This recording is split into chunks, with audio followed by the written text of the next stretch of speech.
आपके लिए लेके आए हैं नंबर सिस्टम में कुछ अच्छे क्वेश्चंस जो हमारी कॉम्पिटिटिव एग्जाम में अवश्य पूछे जाएंगे। ठीक है, पूछे जाते हैं, जाएंगे, आते हैं। पहला क्वेश्चन है 272 का होल स्क्वायर माइनस 128 का होल स्क्वायर का वर्गमूल क्या होगा।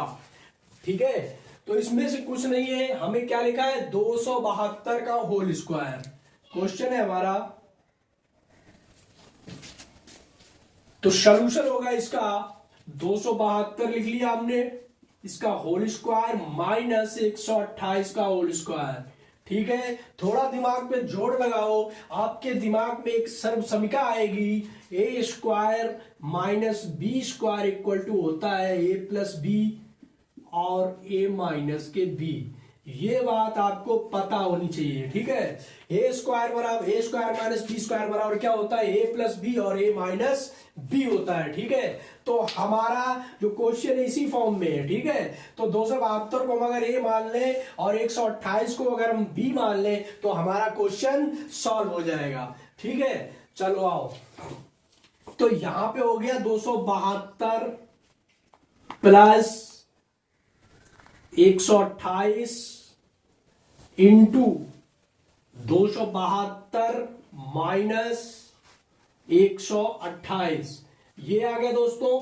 तो अब हम इसको क्या करेंगे, जब हम इसको प्लस करेंगे और माइनस करेंगे तो यहां पे आएगा, ये हमारा हो जाएगा 400 इंटू, याद रखना अंडर रूट में वर्गमूल पूछ रहा है तो हमें सब पे क्या लगाना पड़ेगा अंडर रूट। ठीक है, वर्गमूल स्क्वायर में लिखा लेकिन पूछ रहा क्या रहा है का वर्गमूल निकालो। ठीक है, तो यहीं पे मिस्टेक हो जाती है हमारी, हम भूल जाते हैं वर्गमूल। हम क्या करते हैं सीधा यहां से a प्लस बी का निकाल देते हैं, यहां क्या 400 का गुणा और जो भी बचता है 144 का ये कर देते हैं और हमारा आंसर तो मिल ही जाता है। आपके ऑप्शन में 4 ऑप्शन में एक ऑप्शन ऐसा होता है जो आप गलत आंसर निकालोगे लग जाएगा। ठीक है, इस तरह से वो सटीक आंसर देते हैं। तो हम अब यहाँ पे जो अंडर रूट है तो क्या लगा दिया हमने अंडर रूट लगा दिया। ठीक है दोस्तों, तो यहाँ पे क्या आ गया हमारा, ये हमारा आ गया, ये जोड़ने पे कितना आया 400 इंटू ये आएगा 144। ठीक है, जब हमारा अंडर रूट हटेगा तो आपको पता है भाई कि क्या लिखना पड़ेगा, सीधा सीधा जब अंडर रूट इसका हटेगा तो ये हो जाएगा 400 का वर्ग कितना होता है 20। हम इनको जोड़ेंगे दोस्तों तो ये हमारा हो जाएगा 400 इंटू 144, यानी एक को जोड़ा और एक को घटाया। वर्गमूल पूछा है तो अंडर रूट लगा दिया। अब इनका जब वर्गमूल पूछा है हटाने के लिए यहाँ पे क्या होगा हमारा अंडर रूट का आ जाएगा यहाँ पे 20 गुणे 12। ठीक है, तो आपस में इनका गुणा कर दें, 0 12 दूनी कितने होते हैं 24, तो कितना हो गया 240 हो गया। ठीक, समझ में आया। इसमें क्या यूज किया गया, कुछ भी यूज नहीं किया, हमने सिर्फ यूज किया आपका ए स्क्वायर माइनस बी स्क्वायर की सर्वसम या समी। तो इसका क्या होता है फार्मूला, ए प्लस बी होता है और ये माइनस बी होता है। ये याद कर लो, नोट कर लो, ए स्क्वायर माइनस बी स्क्वायर कितना होता है ए प्लस बी और ए माइनस बी होता है। ठीक है, ए माइनस बी। ठीक, अब आते हैं हम दूसरे क्वेश्चन पे। ठीक है, हमारा दूसरा क्वेश्चन कह रहा है, क्या कह रहा है, यदि ए बराबर 3 बटे 3 बी बटे कितना है 2 और सी बटे सी बटे कितना है 1 है, तो हमें क्या निकालना है ए प्लस बी प्लस 2c बटे बी। ठीक है, तो हम यहां लिख सकते हैं a बटे 3 बराबर b बटे 2 बराबर c बटे 1। तो इसको लिखना है तो हम सॉल्व करते हैं। पहले इसको किसको सॉल्व करेंगे, ये हो जाएगा a बटे 3 इक्वल टू b बटे 2। तो ये हमारा आ जाएगा a अनुपात b बराबर हो जाएगा 3 अनुपात 2। ठीक है, ये यहां पे निकल आया। अब दूसरी चीज, पहले हमने इन दोनों को सॉल्व किया, अब हम दूसरा सॉल्व करते हैं इन दोनों को। ठीक है, तो यहां से हमारा बी और सी निकल आएगा। ठीक, तो कितना हमारा निकल के आएगा, हम सॉल्व कर रहे b/2 इक्वल टू c/a। जब इनका हम गुणा करेंगे तो b अनुपात c कितना आएगा? 1:2 आएगा, 2:1 आएगा? जल्दी बताओ। 2:1। पिछले वाले की तरह देखो कितना आएगा यहाँ पे, b अनुपात c बराबर कितना है? 2:1 आएगा। ठीक है, अब हमसे क्या पूछा? a+b+2c/b क्या है? ठीक है, तो हम बता सकते हैं कि a+b+2c/b इक्वल टू, इनको अनुपात में लिख लो तो a अनुपात b अनुपात c, यहां लिखो a अनुपात b अनुपात c, b अनुपात c है तो a अनुपात ये हो जाएगा a अनुपात b अनुपात c बराबर कितना हो जाएगा बताओ? कितना है? a 3 है, b कितना है? b 2 है, c कितना है? c यहाँ पे कहाँ गया? c 1 है। तो वही चीजें लिख दो। अब पूछ कितना रहा है? 2c, तो 2 का क्या हो जाएगा? है b नहीं, 2c पूछ रहा है ना, b। a का मान कितना है? 3 है, b का मान यहाँ कितना है? 2 है। अब यहाँ पे 2c, c का मान 1 है, तो यहाँ पे कितने? 2 है, तो 2 का क्या होगा? गुणा हो जाएगा। अब b का मान कितना है? 2 है, तो यहाँ पे कितने हो जाएंगे? जोड़ो, जल्दी बताओ। 7/2। 2 2 4 3 7/2 काट दो, 35 दूनी 70 यानी 3.5। तो हमारी क्या निकल के आएगा? 3.5। इसकी वैल्यू क्या निकल के आएगी? इसकी वैल्यू निकल के आएगी 3.5। ठीक है, चलो अब हम आते हैं तीसरे क्वेश्चन पे। हमारा तीसरा क्वेश्चन क्या कह रहा है? बड़ा ही अच्छा क्वेश्चन है। ठीक है, वह छोटी सी छोटी संख्या जिसे 33, 27, 5 से गुणा करने पर प्राप्त गुणनफल एक पूर्ण घन हो। पूर्ण क्या हो? घन हो। तो दोस्तों आज तो सर ने आपकी गुणनखंड की क्लास ली थी, उसमें आपको गुणनखंड करना बताया था, भाग विषय, बीज विषय और वर्गमूल निकालना भी बताया था। बोला भी था कि हर जगह काम आता है, देखो काम आ रहा है, तो हम इसी में यूज होगा हमारा। तो सबसे पहले हम क्या करेंगे? 33,275 के क्या निकालेंगे? गुणनखंड निकालेंगे। क्या निकालेंगे? गुणनखंड। कितने के? 33,275 के गुणनखंड। देखो लास्ट में 5 है तो 5 से ही जाएगा। ठीक, तो पहले 5 से ट्राई करता, अगर 2 होता तो 2 से शायद चला जाता। 5 से ट्राई किया, कितनी बार जाएगा? जल्दी दो।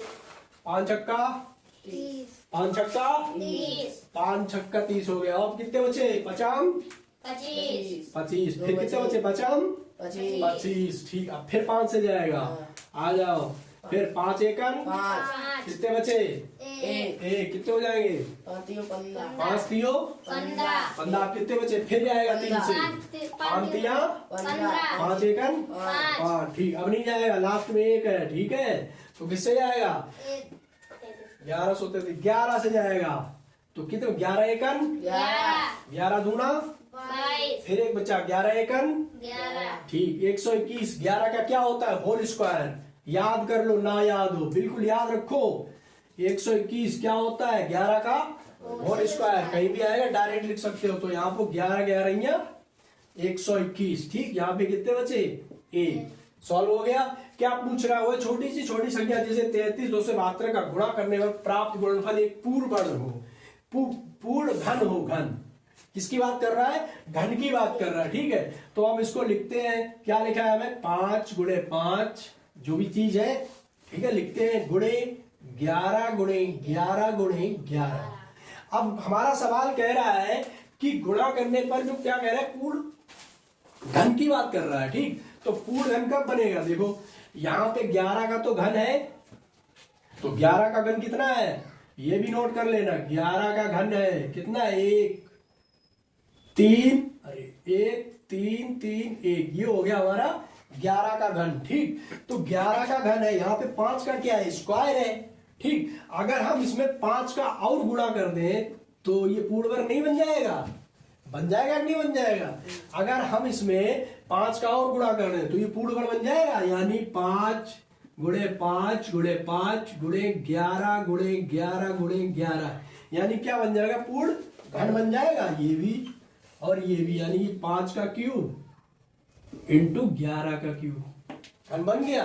तो संख्या जो पूछी है तो वो संख्या हमारी कितनी आएगी, कितनी आएगी, है 5।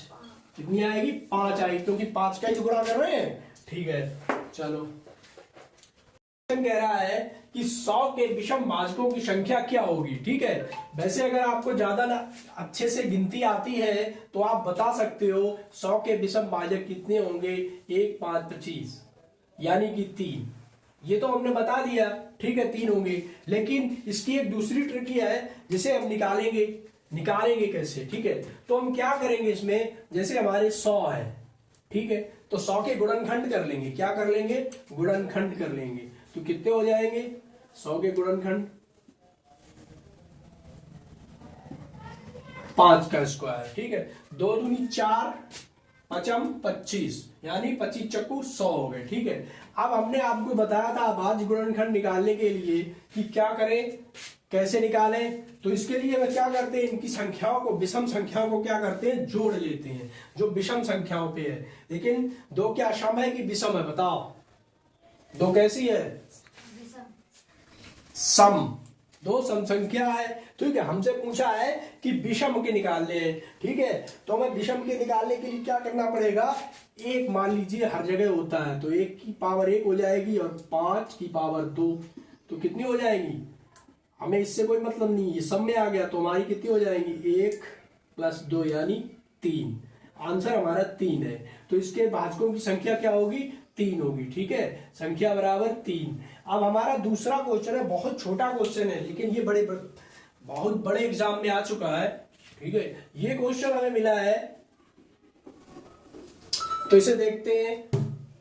4 अंकों की बड़ी से बड़ी संख्या, हमें पता है 4 अंकों की बड़ी से बड़ी संख्या यही होती है 9999। ज्ञात कीजिए जो पूर्ण वर्ग हो। बड़ी से बड़ी संख्या ज्ञात कीजिए जो पूर्ण वर्ग हो। हमें पता नहीं है कि ये पूर्ण वर्ग है कि नहीं है, तो हम इसका क्या निकालते हैं, अंडर रूट करते हैं। ठीक है, अंडर रूट करते हैं तो सबसे पहले क्या होगा, अंडर रूट आते हैं वर्गमूल। देखो, तो हम पहले करते हैं 9 से ही गुणा, 9 9 9 नेम 81। लेकिन पहले इसके जोड़े बनते हैं, 2 जोड़े। अब जब उतारा लेंगे तो ये पूरे उतरेंगे, ना कि 9 उतरेंगे, दोनों 9 उतरेंगे। अब यहां से कितना बचा हमारा, 8 बचा। यहां से कितना बचा, 1, 8 बचा। और यहां से कितना बचा, 1। अब हमें जरूरत पड़ गई, ये संख्या बड़ी है, इधर बड़ी हो जाएंगी, तो हमने इनको एक साथ में नीचे उतार लिया। ठीक है, अब दूसरी कंडीशन क्या होती है, कोई भी संख्या हो तो हम इनको क्या करते थे, जोड़ देते हैं।